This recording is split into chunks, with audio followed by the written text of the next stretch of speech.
رکاوٹوں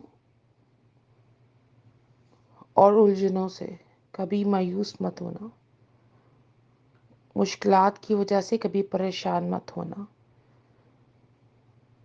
اگر کوئی مصیبت سخت آ جائے، آزمائش سخت آ جائے تو پریشان مت ہونا۔ ان کے پیچھے بھی بہت حکمتیں ہیں۔ اگر کوئی برا بھلا کہنا شروع ہو جائے تو پریشان مت ہونا،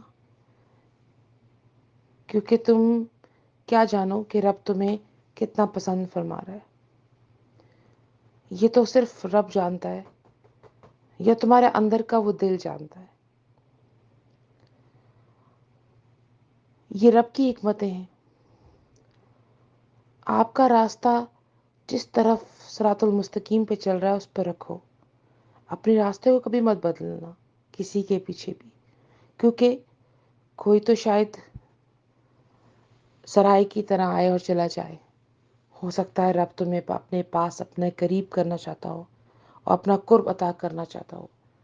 اپنے قرب کے لیے، اپنی اللہ سے دوستی کے لیے کسی کی دل آزاری مت کرنا، اللہ اور قریب ہوتا جائے گا۔